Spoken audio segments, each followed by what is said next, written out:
Tukisikia namba hizi za fedha hizi, miradi ya maendeleo imeletwa na nini, kuna mwananchi Abraham, kuna mwananchi wa kawaida kabisa, pengine yuko kwa Alphonse pale Moshi mjini au yuko Machame pale, akisikia hizi namba anaweweseka, kwa sababu anaona somehow kama uhalisia hivi huku mtaani unakuwa kwa kutafuta kwa namna moja ama nyingine. Labda umtafasilie tunavozungumza kwa habari ya fedha za miradi ya maendeleo, ni kwa namna gani huyu mwananchi wa kawaida anakuwa anaguswa nayo kwa asilimia kubwa? Hizi fedha ni mtambuka na zinamgusa mwananchi wa kawaida, na nadhani labda anaweza akapata shida kutafsiri, kwa sababu siku hizi hatushikani tena mashati kwenye kujenga shule, madarasa. Ulikuwa wananchi wanachangia 10,000 kila kaya, mara 20,000. Siku hizi hakuna hicho kitu. Serikali ya awamu ya 6, Mheshimiwa Rais aliamua analeta fedha kwa ajili ya ujenzi, wananchi wake wasichangishwe. Ile fedha ambayo mwananchi alikuwa achangishwe, basi anaitumia kwa mambo mengine ya kujiendelezea katika kipato.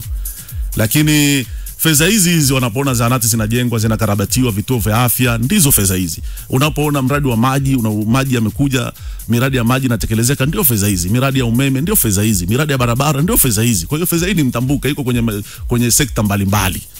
Maendeleo yote tunaona kwenye sekta mbalimbali, barabara, sijui kujenga masoko, sijui madaraja, maji, miundombinu yote ambayo wanaona ambao kazi ya serikali ni kuitengeneza, wananchi kazi yao ni kuitumia katika kujipatia kipato, yote inatokana na fedha hizi ambazo zimekuja.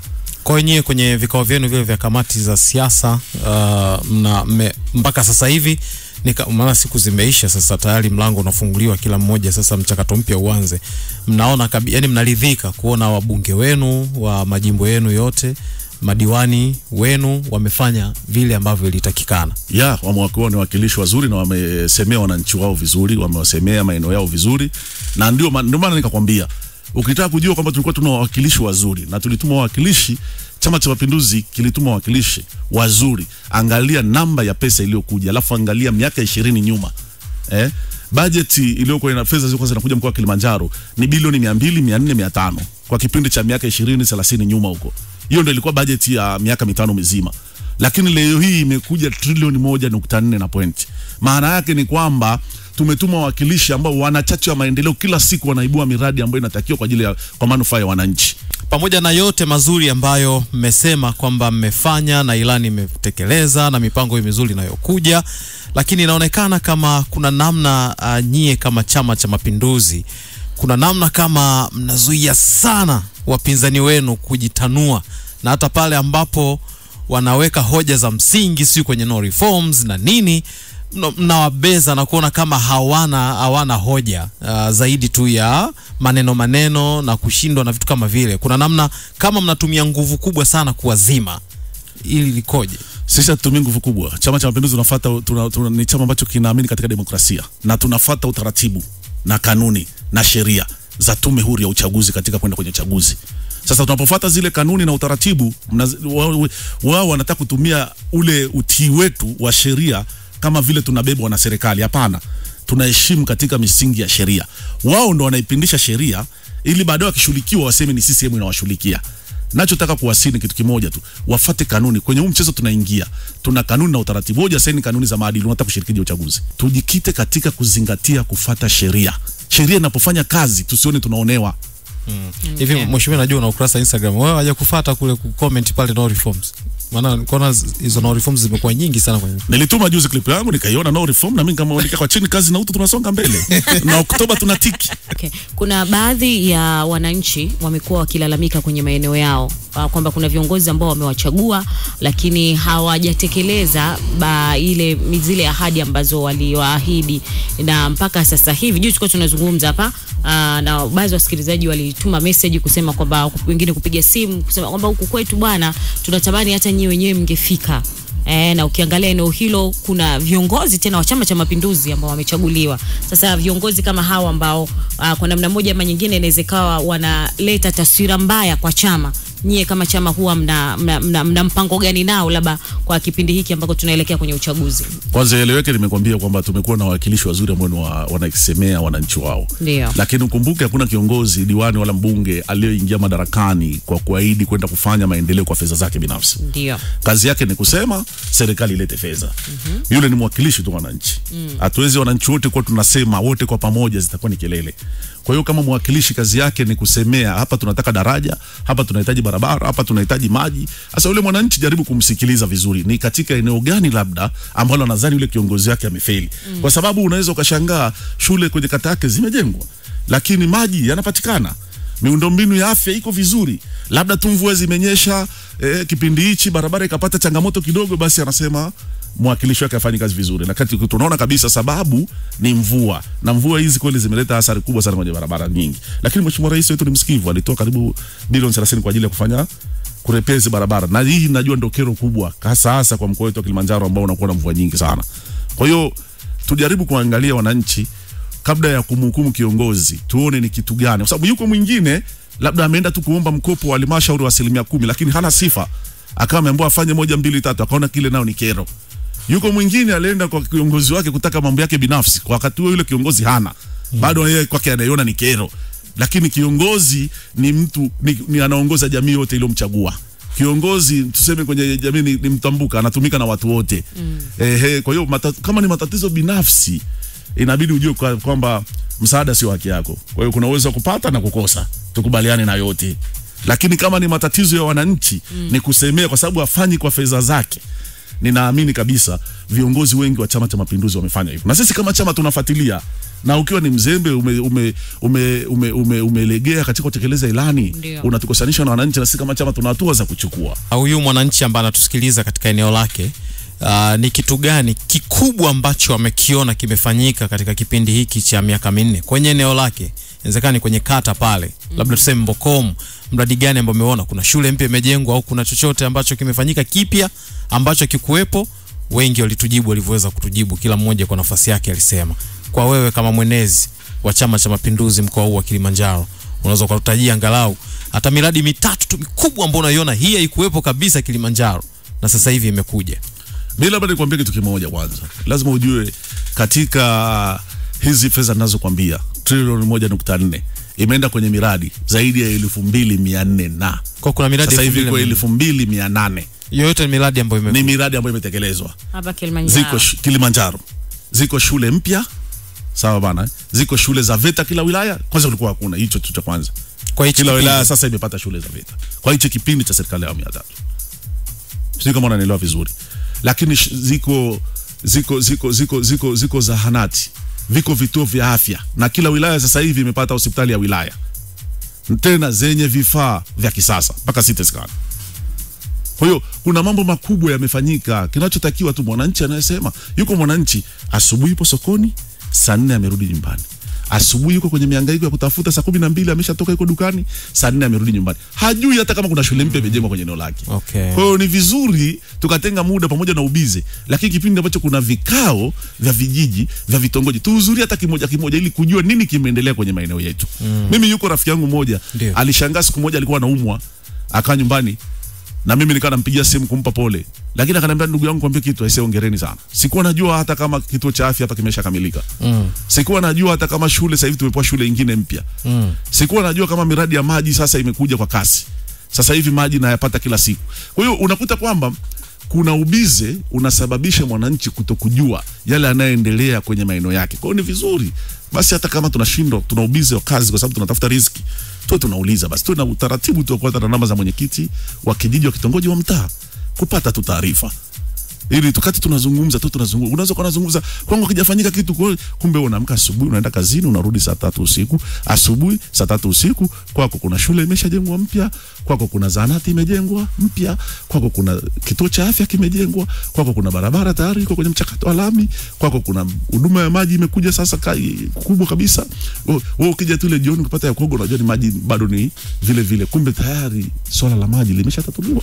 Maji yanapatikana kwa wingi, lakini kwa sababu ya ubizi tunashindwa wakati mwingine kujua. Nakumbuka wakati amepita CPA Amos Makala katika ziara yake mkoa huu wa Kilimanjaro, aligusia hali ya upatikanaji wa umeme na namna ambavyo kwa sasa hivi kidogo kuna utulivu wa kutosha ukilinganisha na nyakati nyingine. Hiyo unaizungumziaje? Sio kidogo, sema kuna utulivu sasa wa umeme. Hivi ni maeneo mengi kwa nchi nzima. Kazi kubwa iliyofanyika na serikali ya 6 inaongozwa na Daktari Samia Suluhu Hassan. Wakati tunapambana na ule mradi wa bwawa la umeme la Mwalimu Nyerere, maneno yalikuwa mengi sana. lakini sasa unaona Tanzania imetulia, umeme umetulia. Na alizungumzia juzi kuhusu umeme. Na kwa kuwa umegusa katika umeme, wacha nikuambie jambo moja. Sekta ya umeme katika mkoa wa Kilimanjaro, kuanzia 2020 hadi Februari, narudia vizuri, hadi Februari 2025 imepokea bilioni 188.59. Bilioni 188.59. Hiyo ni kwa TANESCO na wakala wa umeme vijijini REA. Kwa ajili ya nini? Kwa ajili ya kutekeleza miradi ya umeme ya wananchi. Na hizo bilioni 188.59 zimetekeleza miradi 1222 katika mkoa wa Kilimanjaro. Miradi 1222 katika mkoa wa Kilimanjaro. TANESCO imetekeleza miradi 919. REA wametekeleza miradi 303. Ukijumlisha utapata hiyo miradi 1122. Lakini wateja waliounganishwa umeme kupitia TANESCO kwa kipindi hichi chote tunachokiongelea sasa hivi ni wateja 98,940. Sio kama unanielewa vizuri hapo. Na maanisha kaya hizo au nyumba 98,000. Hiyo ni mijini na vijijini. Na 40. Mijini na vijijini. Lakini kupitia TANESCO hiyo. Lakini kupitia wakala wa umeme vijijini REA wameunganishia miradi ambayo wameunganisha wao ni 5,352. Hiyo ni mpaka Februari 2025. Kwa hiyo tukiongelea sasa mpaka sasa hivi nafikiri tunakimbilia laki na miradi ambayo tayari au kaya ambazo tayari TANESCO wameshazishughulikia kuhakikisha kwamba wanapata umeme. Kwa hiyo matokeo hayo yote ni ya kazi nzuri inayofanyika na Rais wa awamu ya 6 Daktari Samia Suluhu Hassan, ambao aliahidi kutekeleza na ametekeleza. Kwa hiyo utagundua sasa katika miradi hiyo yote ili ujue kwamba serikali ya awamu ya 6 na serikali ya Chama cha Mapinduzi iko serious katika kuhakikisha inahangaika na matatizo ya wananchi na kuhakikisha wananchi wote wananufaika na umeme katika vijiji 519 vya mkoa wa Kilimanjaro. Vijiji vyote 519 vya mkoa wa Kilimanjaro. Tuna vijiji 519 na vyote 519 vimefikiwa na umeme. Sasa mtangazaji, kama una kijiji chote unajua kijafikiwa na umeme uniambie hapo. Hadharani kabisa. Okay. Wakati unaniambia tunajivunia vipi utekelezaji wa ilani, ndo huu sasa. Katika vijiji 519, vijiji vyote 519 vimefikiwa na umeme katika mkoa wa Kilimanjaro. Wakati mwingine kwenye mic unaambiwa wananchi wapige makofi. Tumebakiza vitongoji 174. Katika vitongoji 2260, vitongoji 2086 vimefikiwa. Vimebaki vitongoji 1174. Na kwa mwaka wa fedha 24-25 mkoa umepokea bilioni 11.23, ambapo hivi tunavyoongea sasa hivi vitongoji 174 mkandarasi yuko site, wakandarasi tofauti katika wilaya zote za mkoa wa Kilimanjaro wako site kuhakikisha vitongoji vyote vinafikiwa. Kwa hiyo kama kuna kitongoji chochote au kitongoji chako unajua kijafikiwa na umeme, tayari mkandarasi yuko site. Kama wakandarasi wa REA wako site, TANESCO wako site kuhakikisha kwamba tunatimiza 100% vitongoji vyote 2260. Kwa hiyo hata hivi vitongoji 1174 ambavyo havijafikiwa sio eti viko kwenye mchakato. Tayari wakandarasi wako site na muda sio mrefu Kilimanjaro yote itakuwa inawaka taa, vijiji, vitongoji mpaka uvunguni. Labda utuambie kuhusiana na ilani mpya hii ya uchaguzi wa mwaka 2025 inaenda kumgusa vipi mwananchi wa mkoa wa Kilimanjaro? Kwanza kabla sijasema kuhusu ilani mpya nikwambie tu ndugu mtangazaji, unaona hii hapa, ili Chama cha Mapinduzi hatuna mzaa. Hii unaiona vizuri. Jarida la mafanikio ya serikali ya awamu ya 6 katika sekta zote kipindi cha mwaka 2020 hadi 25. Kwa hiyo ndani hapa yako mafanikio yote ya kimkakati yaliyotekelezeka na serikali hii ya awamu ya 6 2020-2025, ikiwemo mkoa wa Kilimanjaro. Tanzania nzima na mkoa wetu wa Kilimanjaro yameandikwa humu. Kwa hiyo wakati tunaenda kuwaeleza wananchi kuhusu ilani mpya, lazima ujue kabisa kwamba ilani iliyopita imetekelezwa kwa kiasi gani. Kwa hiyo nimesema hivyo, nimeona niseme hivyo ili mjue kwamba tunaposema tumetekeleza, hatusemi tu kwa mdomo, ushahidi upo. Ushahidi tumeandika. Tumeandika. Lakini tunayo ilani mpya ya Chama cha Mapinduzi. Ilani hii ambayo ndio mkombozi wa maisha ya Watanzania. Ndio mkataba wetu wa Chama cha Mapinduzi na wananchi 2025 2030. Ilani yenye vipaumbele vingi. Ilani ambayo inaenda kutekelezeka kwa kiwango ambacho hakijawahi tokea. Ilani iliyoboreshwa kweli kweli. Ilani ambayo inaenda kumfikia mwananchi na kutatua matatizo. Na nikwambie tu, ilani iliyopita kama uliangalia vizuri, ilijikita sana kwenye ujenzi. Ilani hii inaenda kujikita katika kuhudumia. Kama ni majengo yalijengwa ya zahanati, basi inaenda kujikita katika kuhakikisha dawa na vifaa tiba vyote vinapatikana. Kama ni madarasa yalijengwa, inaenda kujikita katika kuhakikisha vifaa vyote vya kufundishia vya kisasa pamoja na walimu wanapatikana wa kutosha. Kwa hiyo tuna ilani ambayo sasa inaenda kuyagusa maisha ya Watanzania. Kwenye mikopo, kwenye nini, ilani hii imeandika, imesema sasa hivi tunaenda kuanzisha mpaka viwanda vidogo kwenye kila mkoa kwa ajili ya vijana. Ilani hii ipo, inasema. Na unahisi inatekelezeka? Inatekelezeka.